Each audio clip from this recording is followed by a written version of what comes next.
All right, we're the 13th of October 2022, and I'm going to be talking about how we build customer-facing macOS images for use in our macOS shared runners. I've been working on this infrastructure for the past couple of weeks now, and I thought it would be good to record a presentation describing all the different pieces and also going through the code in detail so I can talk about some of the gotchas and things you have to pay attention to when working on this. So here is a diagram of what it looks like. Everything happens within the Runner SaaS Cloud Sandbox AWS account, so it's not a production account at the moment. And I'll talk later about what we have to do to move this to production. The overall idea is I have a number of mac2.metal instances, that's just regular M1 Mac minis, provisioned in this account using an auto-scaling group. And these are running GitLab Runner as a shell executor. And that allows me to run tart, which is a virtualization overlay on top of Apple's own hypervisor. And this allows me to run nested VMs on the Mac minis and install customer tools and snapshot the VMs at the end. So the first thing I needed to do was build the OS image for the M1 Mac minis themselves. So that's going to be running on just a bare metal Mac. And this is going to contain GitLab Runner, it's going to contain tart, and all the setup necessary for GitLab Runner to start up boot. Once we have those AMIs, we can provision an auto-scaling group and start provisioning machines. So at the moment, we have 2 machines. I suspect we can increase that in the future as the number of OS versions and Xcode versions that we support increases. And so that's going to be step 2, provision the dedicated shell runners.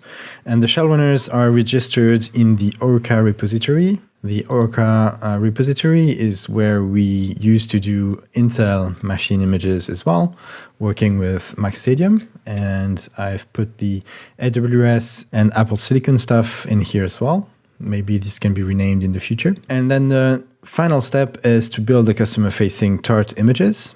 We're using those dedicated runners, executing a VM, installing dependencies, and then snapshotting the results and sending it over to ECR, which is Amazon's OCI-compliant container registry. So we're able to use it to store the output artifacts. So if we look at the instances that are currently running, we can see here our 2 runners are available. They are mac2.metal, and they live in EU West 1, which is in Ireland. And those are provisioned using an auto-scaling group, which we can see here. At the moment, we desire to have 2 instances, which are here. All right, so let's see how all of this is provisioned. So I'm here in the Orca repository. We can take a look at first the AWS/AMI folder. And this is going to contain 2 things. It's going to contain a Terraform playbook to provision the supporting infrastructure for building the AMIs themselves. And it's going to contain a Packer playbook for creating the AMI. So there's a README with some instructions and prerequisites. I'll just go quickly through the various components and prerequisites. So as I said, we're provisioning everything in the Sandbox Cloud instance in the EU West 1 region.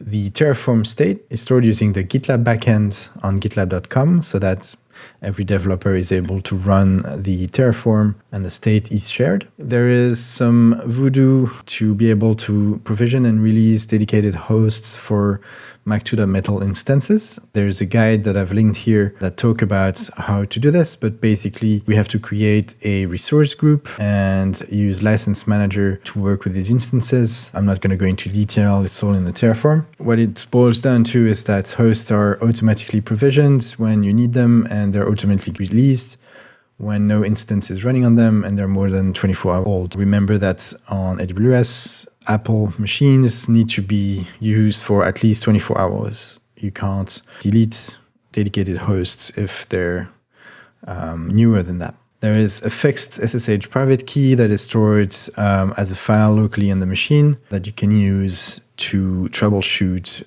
the AMI building step. And we have a single Packer build, which installs GitLab Runner as a service and any tooling that we require to run builds for this repository. In all of this document and everywhere in this repo, I assume that you are using AWS Vault to store your AWS account credentials. And that's something I really recommend so that you don't have to store AWS access keys in plain text on your disk. All right, so let's look at the Terraform stuff.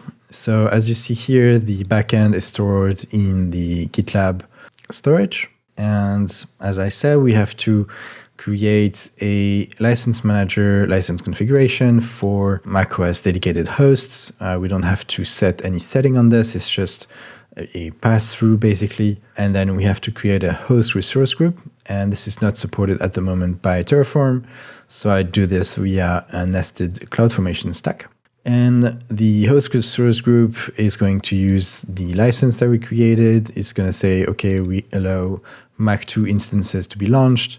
We want to auto-allocate them, and we also want to auto-release them when they're not used anymore. Then we create the SSH key, which is also going to be used by Packer. So if we look at the Packer stuff, it's going to use the outputs of the Terraform, most notably the host resource group and the license configuration to provision its instances. And it's going to build AMIs prefixed with macOS using mac2.metal instances.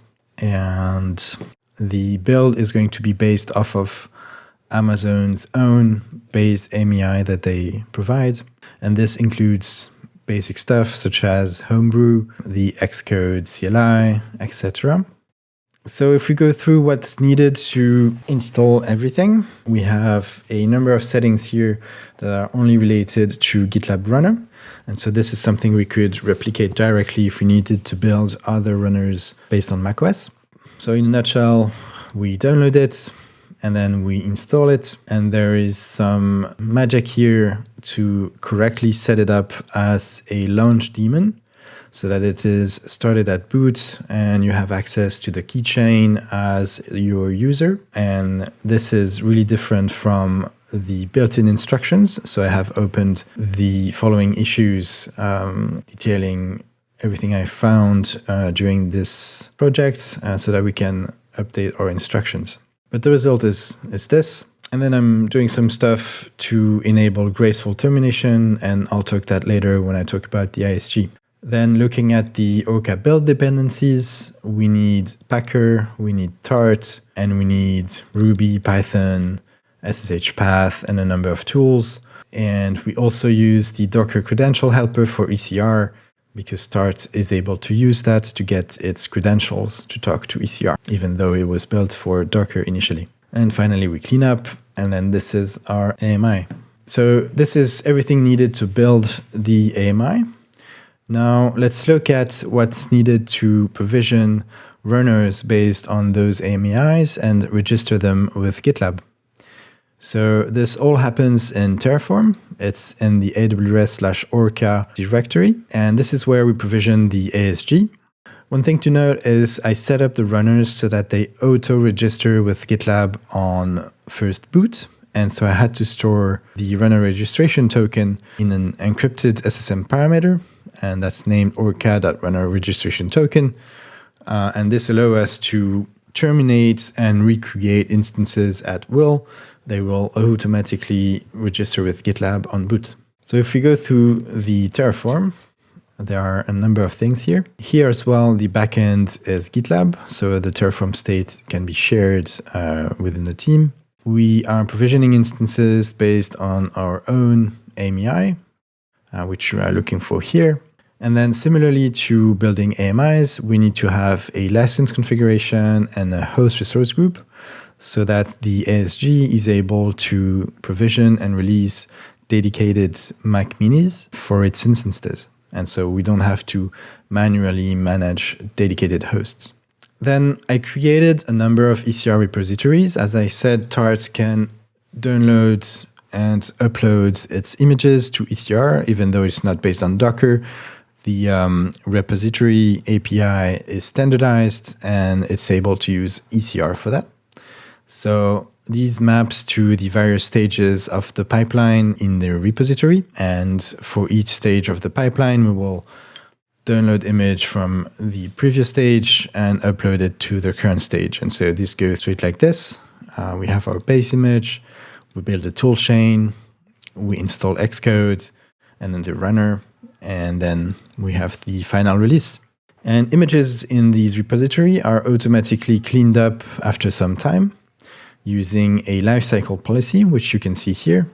So we keep at least 60 images built on the main branch. That's less than 60 pipelines because there's multiple images per pipeline, but it should give a good quantity of last main pipeline's image preserved. Anything that's built in a merge request is kept for 30 days, and then anything that is untagged is expired after 2 weeks. Now, the runner instances themselves have a IAM instance profile, and this allows us to use SSM. It allows us to work with auto-scaling lifecycles, and it allows us to download and upload to ECR. And so these are the permissions associated with our dedicated runners. Now, I talk about SSM. There are two things that we do with SSM. The first one is we need access to SSM's parameter store to get access to the registration token. So if I go in the consoles to Systems Manager, on the left here, you'll have parameter store. And this is where the registration token for the runners is stored. And then the second thing is we also used SSM to be able to connect to the instances. So if I go here to one of those instances, I click on connect, I say session manager and connect, it will open a shell for me. It's not using SSH. There's an agent that is installed by AWS on the machines that is able to transfer data over a private link, so we don't have to open an SSH port or worry about key pairs or users. So this all works by default. And when you get to the shell, you get put into SSM's own user, which uses SH, but the default user that we use for everything else is EC2 user. So you have to do this. And then you're an EC2 user's shell. And as you can see, you can see that the runner is currently running, and we can manage and troubleshoot the instance here. We can also use tart if we want. So this is how we connect to the instances. There is no SSH access, no port is open, and no key pair is added to these instances. So going back to the source, we can then look at the launch template. This gives us the general configuration of the instances provisioned by the autoscaling group. So they're going to be named macOS internal runner. They're going to be mac2.metal. We disable API stop and API termination in order to protect the instances. And you have to go through a dedicated command to be able to terminate instances. I'll talk about that in a minute. We have to pay attention that each tart macOS image is around 50 gigs when uncompressed. So we have to provision a large EBS root volume. And then it uses the host resource group and the license configuration to place the instances in those groups. Now, the last thing is the auto-scaling group. As I said, the desired capacity is 2. One thing that I added that I think is important is because these are shell runners, they store state between builds, and you can have builds installing things with Homebrew, for example, or leaving things in a weird state. And so it's nice to refresh those instances every once in a while. And so I added a maximum instance lifetime of a week here. And so every week, the autoscaling group is automatically going to terminate every instance and start new, fresh ones. And so we'll be able to notice if we relied on some states that we didn't know about or wasn't automated. Now, in order to make this work, we have to pay attention to jobs that are running on each instances. We don't want to kill running jobs because the ASG decided to terminate some instances. And so this is why I configured lifecycle hooks, and specifically a hook for graceful shutdown. So when the instance is terminating, this hook will trigger, and it will give us 2 hours for us to do manual operations on the instance and say that, okay, we're done, you can kill the instance. And of course, if we don't reply after 2 hours, it will do it by force. But this is used in the graceful termination script in the AMI build that I glanced over earlier.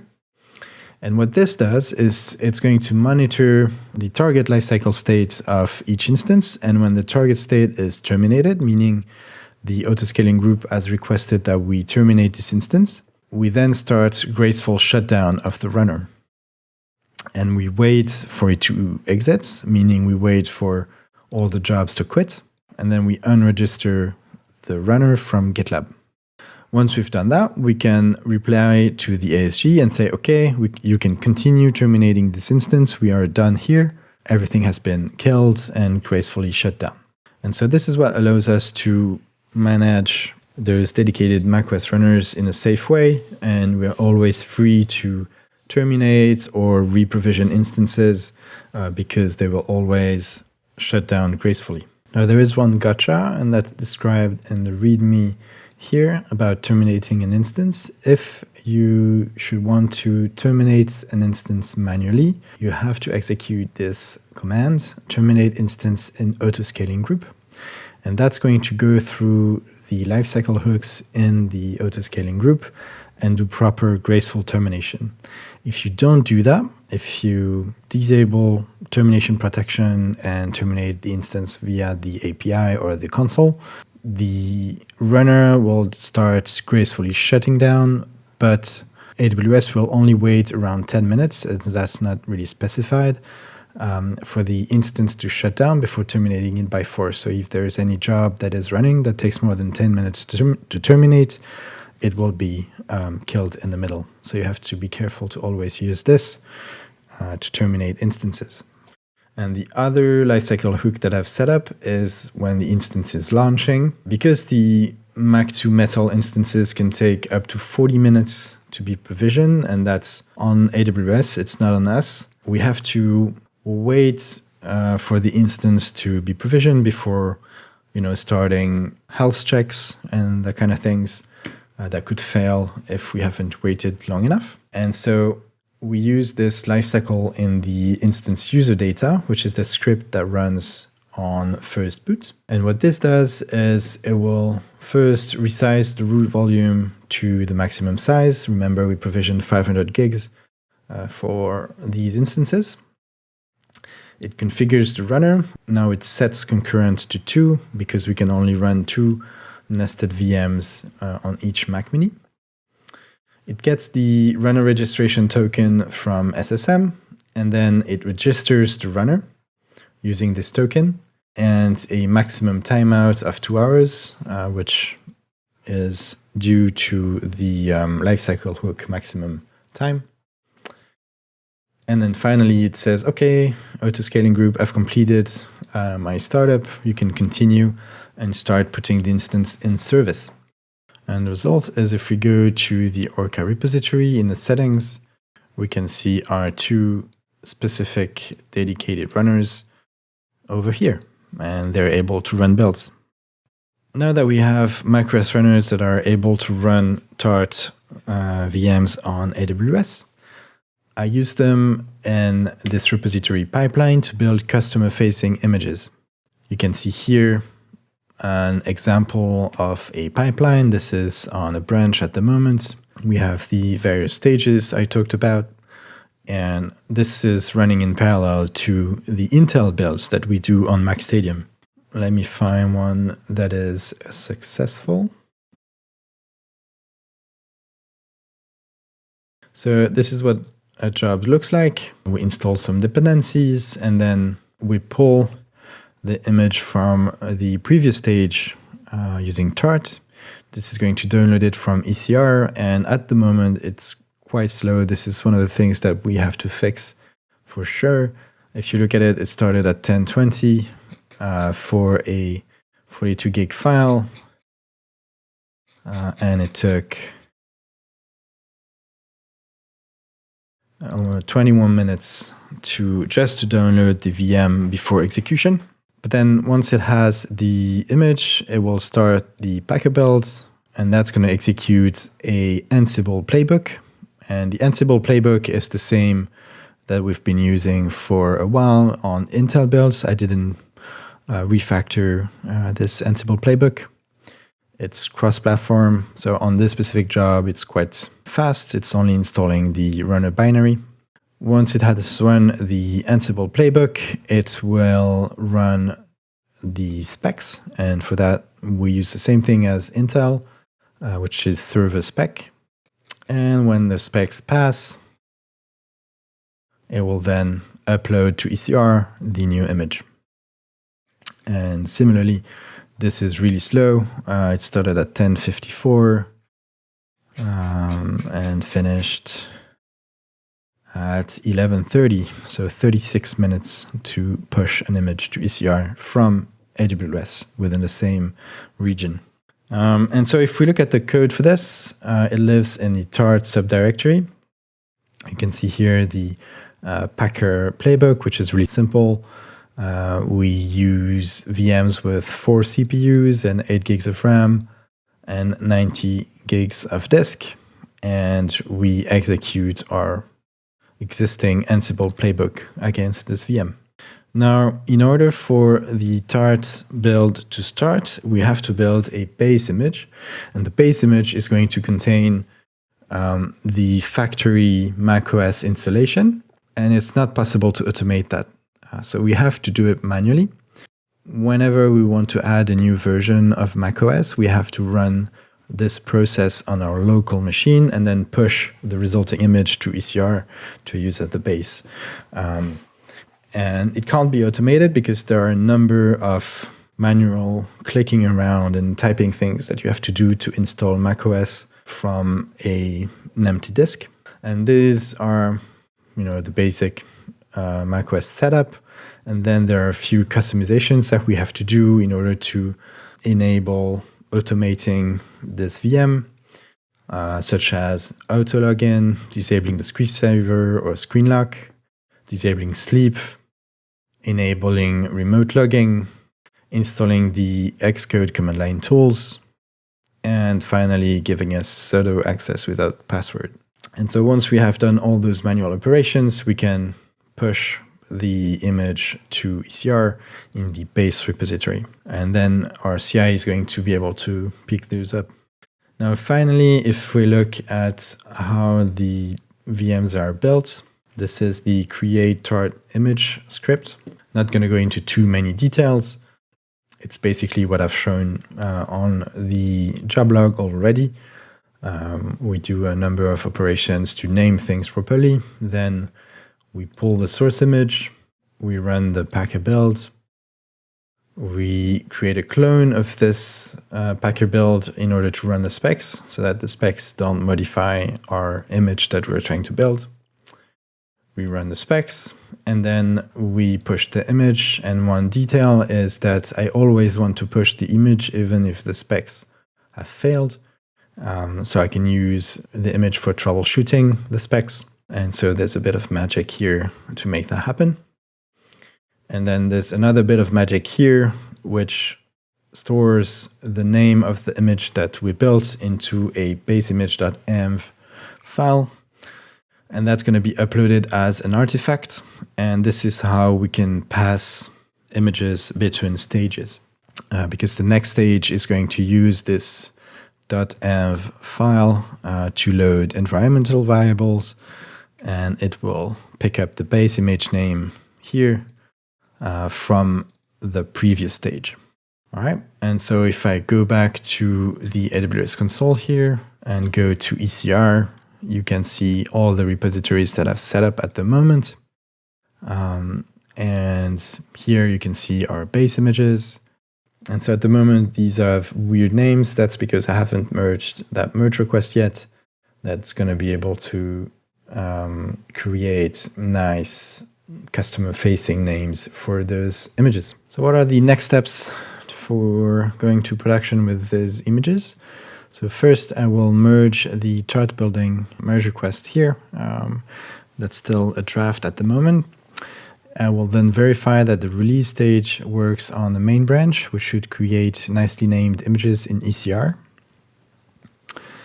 Then when the team is ready to move to production, we should set up replication of those ECR images to our production AWS account, and AWS has a guide to do that.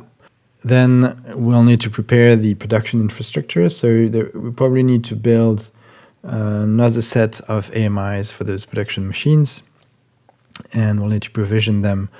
And that means host resource group and ASGs in the production AWS account wired up with fleeting, and register these instances as instance runners in GitLab. And then we'll be done. There are a number of to-dos on the internal runners specifically. We need to improve managing disk space so the builds don't fail after some time. Tart has some commands that allow you to manage the size of the cache on disk, but there's an issue at the moment that you can see here. We have to integrate those internal runners into our metrics and logs collection, which is going to be a bit interesting because the runners are dynamic. There's no set host names that you can use. So we'll have to do some auto configuration in Prometheus, for example.